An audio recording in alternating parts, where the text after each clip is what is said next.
Au sommet de cette édition, 105 milliards de francs CFA, c'est la somme qui sera injectée dans le projet d'appui à l'entrepreneuriat, au développement et à l'adoption technologique des micro, petites et moyennes entreprises. Un projet financé par la Banque mondiale, on en parle dans ce Savane Midi.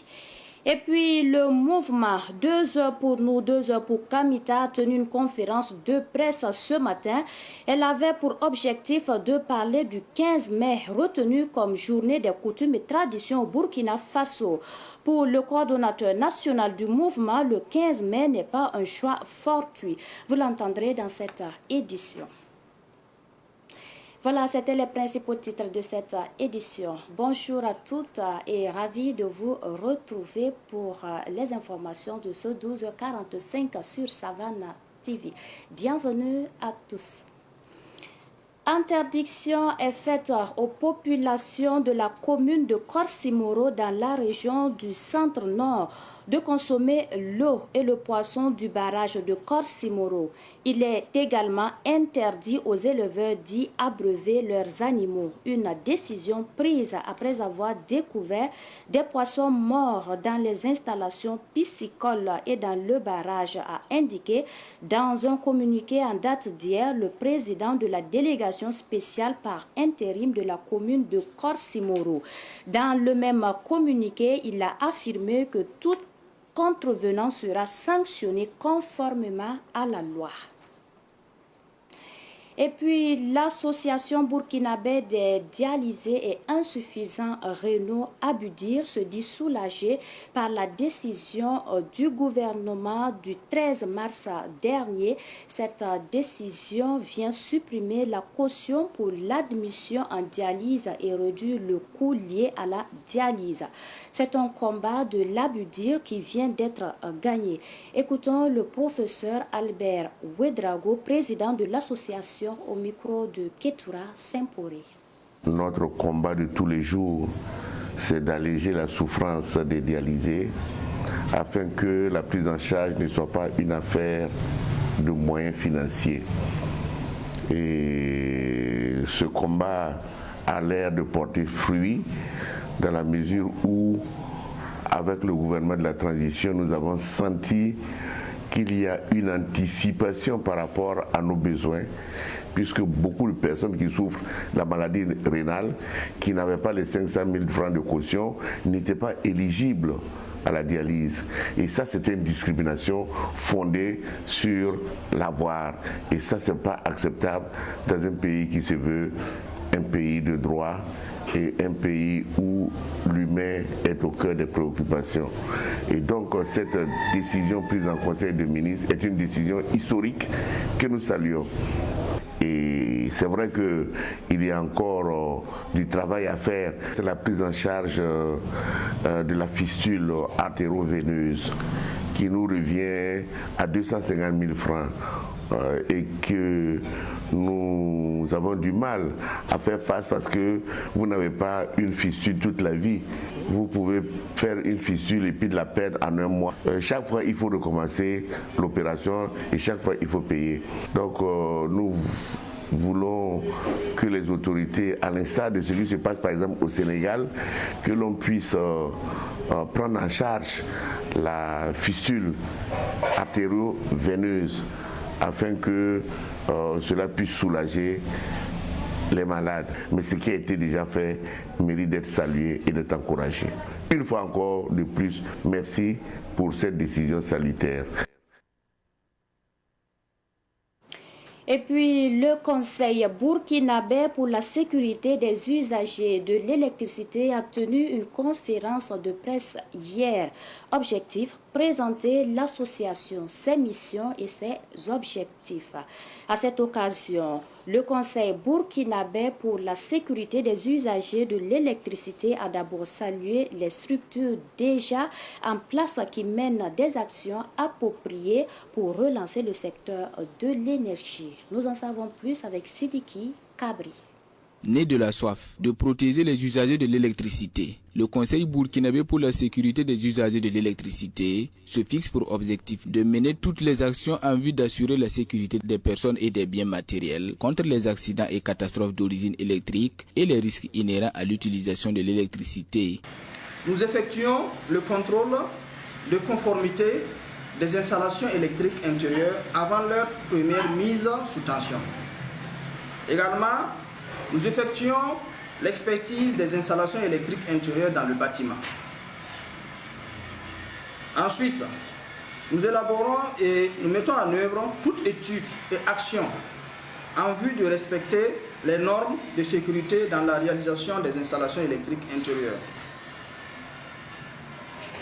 Également, nous effectuons le contrôle obligatoire périodique des installations électriques intérieures dans les bâtiments à réglementation particulière, c'est-à-dire les immeubles de grande hauteur, les établissements recevant du public, les unités industrielles, les établissements classés dangereux.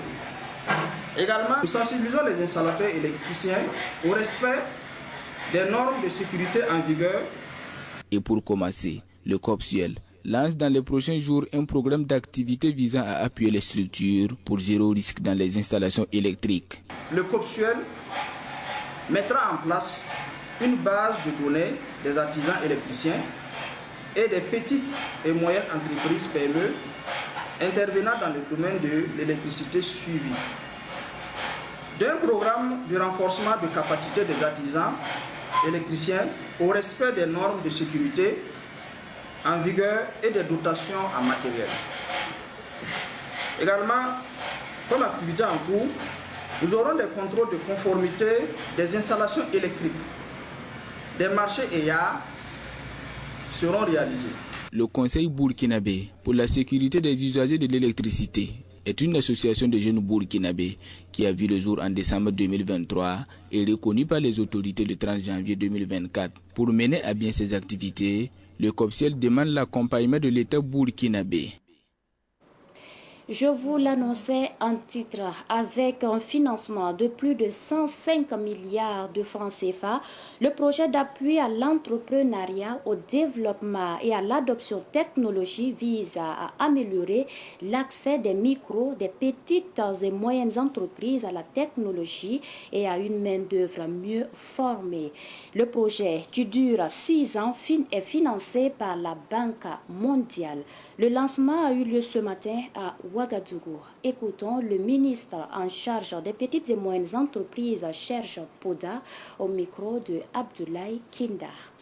L'objectif de développement du projet Ecotech est d'améliorer l'accès des micros, petites et moyennes entreprises au financement, à la technologie et à une main-d'œuvre mieux formée. Il vient compléter la série d'actions entreprises par le gouvernement pour soutenir les PME qui ont été durement impactées par les différentes crises au plan national et international. C'est en cela que le projet Ecotech contribuera à créer un environnement propice aux affaires et à la promotion des investissements verts à travers l'accompagnement et le financement de plus de 2000 petites et moyennes entreprises. Grâce au financement sous forme de prêts de la Banque mondiale, nous pourrons offrir un soutien financier et technique aux MPME, faciliter leur accès au crédit, renforcer leurs compétences entrepreneuriales et promouvoir l'adoption de nouvelles technologies. Nous mettrons également en place des programmes de formation adaptés à leurs besoins spécifiques afin de renforcer leur capacité à innover et à se développer dans un environnement économique en constante évolution. Chers bénéficiaires potentiels, le projet Ecotech est une opportunité sans précédent pour les MPME que vous êtes de prendre votre envol et de réaliser votre plein potentiel. Je vous encourage à saisir cette chance à faire preuve d'audace et d'innovation et à tirer parti de toutes les ressources mises à votre disposition. Les 72 heures d'activité de l'Association solidaire professionnelle des ouvriers ont débuté à Ouagadougou dans le quartier Sonré. Ces 3 jours d'activité mettent en exergue l'autonomisation des femmes de l'association. Les activités ont débuté hier et c'était en présence de Germaine Farama. L'Association solidaire professionnelle des ouvriers, à travers ses 72 heures d'activité, veut contribuer à la réalisation de l'une des visions de la transition, celle de l'autonomisation des femmes. Ainsi, durant ces 3 jours d'activité, ces femmes seront outillées en saponification et en fabrication de coco-donda. Nous sommes dans des périodes d'insécurité. Bon, chaque OSC ou association a un rôle à jouer. Puisque la crise dont notre très chère patrie traverse, nous ne devons pas croiser les mains à regarder nos FDS et les VDP en train de lutter seulement. Nous aussi, on peut faire quelque chose. Voilà pourquoi on veut faire une mobilisation de sensibilisation, voilà, et des cinématographes pour sensibiliser les gens à se lever pour qu'on donne les mains dans la main pour qu'on puisse soutenir la transition. Cette jeune association de 2 ans vient en aide à ces femmes et hommes sans activité rémunératrice afin d'améliorer leurs conditions de vie. Une initiative saluée par la responsable de la Fédération Tel Taba pour le développement qui a accepté d'associer son image à cette activité. L'association a une grande vision. Elle forme les jeunes dans plusieurs domaines. Cela est noble. C'est pour cette raison que nous sommes là pour soutenir l'association. Au cours de ces 72 heures d'activité qui se tiennent du 15 au 16 mars, l'association prévoit une collecte de dons pour l'effort de paix. Le secrétariat général du gouvernement et du Conseil des ministres a fait une halte hier pour rendre hommage à ses agents admis à la retraite. Pour le secrétariat général du gouvernement et du Conseil des ministres, ces agents ont suivi avec dévouement l'administration publique de l'organisation de cette cérémonie d'hommage. Les précisions avec Samuel Lamoko à Tikdiwe. Ils sont au total 6 anciens agents publics du secrétariat général du gouvernement et du Conseil des ministres admis à la retraite en 2022 et 2023. Selon le secrétaire général adjoint du secrétariat général du gouvernement et du Conseil des ministres, ces anciens collaborateurs ont consenti d'énormes sacrifices pour assurer leurs fonctions. Le comportement d'un homme mérite une sanction, soit positive ou soit négative. Et cette sanction peut être juste une reconnaissance, donc qui va au-delà de ce qu'on perçoit comme contrepartie financière ou matérielle. Donc c'est une reconnaissance d'abord de l'État, mais également de ceux qui sont admis à la tête de leurs anciens collaborateurs. Donc ça montre toute l'exemplarité dont ils ont fait preuve durant leur carrière. Et il était de bon ton que nous puissions leur faire cette marque de reconnaissance. Et nous pensons que c'est ce que nous pouvons faire pour eux, parce que nous ne pensons pas que matériellement et financièrement nous pouvons compenser tout ce qu'ils ont fourni comme effort. Ces anciens agents publics admis à la retraite se disent très satisfaits de cette reconnaissance. Leur représentant a invité les agents publics toujours en activité à suivre leur pas. Nous accueillons cela avec une grande satisfaction parce que c'est une marque de considération à notre égard que nos anciens collègues ont manifesté ce soir à notre égard. Et il n'est pas donné à tout fonctionnaire à la retraite que ses anciens collègues se souviennent de lui et de les rappeler et manifester cette solidarité. Et ça ne se rencontre pas partout. Pour ceux qui sont en activité, qu'ils continuent, nous sommes partis, mais qu'ils continuent ce que nous avons laissé. Voilà, avec courage et détermination. Et pour qu'un jour aussi, eux aussi, ils puissent en tout cas bénéficier de la retraite. Parce que ce n'est pas donné à n'importe qui aussi d'aller jusqu'à la retraite. Ces 6 anciens agents publics admis à la retraite sont Ange-Marie Edith Ouedraogo et Pascal Clotaire Tapsoba, admis à la retraite en 2022. Salamata Nathalie Basbougda, Paul Dieudonné Compaoré, Saïdou Kano et Émile Kaboré, eux, sont admis à la retraite en 2023. Je vous le confiais également en titre, le mouvement 2 heures pour nous, 2 heures pour Kamita était ce matin face à la presse pour présenter les enjeux de la journée du 15 mai dédiée aux coutumes et traditions. Nous en savons plus avec Imhotep Cherche Bayala, coordonnateur national du mouvement 2 heures pour nous, 2 heures pour Kamita. Il est au micro de Pakisba Mariama Ouedraogo. Expressement le 15, c'est le début de l'activité agricole qui annonce la nouvelle année. Parce qu'en Afrique, l'année ne finit pas en janvier. C'est complètement incompréhensible que l'année finisse autour d'un phénomène global non identifié dans l'univers. Alors que les activités agricoles sont celles qui rythment la vie des anciennes saisons et des nouvelles saisons. Pour savoir qu'on est passé d'une saison A à une saison B, c'est l'introduction des activités agricoles de l'année future. Et à partir du 15 du mois de mai, les activités de sarclage, préparation de la terre pour annoncer la nouvelle année qui est symbolisée par la saison pluvieuse, alors est un moment pour remercier les ancêtres pour tout ce qu'ils ont fait et sera un moment pour renouveler notre contrat de loyauté, de fidélité et de les implorer. Et ça peut être fait par le chef de terre autour d'un culte.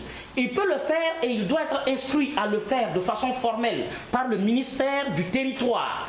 De la même façon qu'on dit la prière du Ramadan ou de la Tabaski, la prière de Noël aurait lieu dans telle ou telle circonstance, il faut clairement sortir une sorte de feuille de route qui puisse encadrer et préciser le contenu. Et le contenu que nous sommes en train de définir, c'est celui de notre regard en tant que promoteur pendant 11 ans de ce processus de reconnaissance des religions traditionnelles.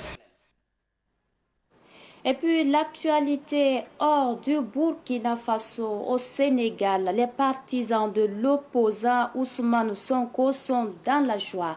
Ousmane Sonko et son second Bassirou Diomaye Faye ont retrouvé la liberté dans la nuit d'hier à aujourd'hui. Une libération qui intervient à 10 jours du premier tour de l'élection présidentielle.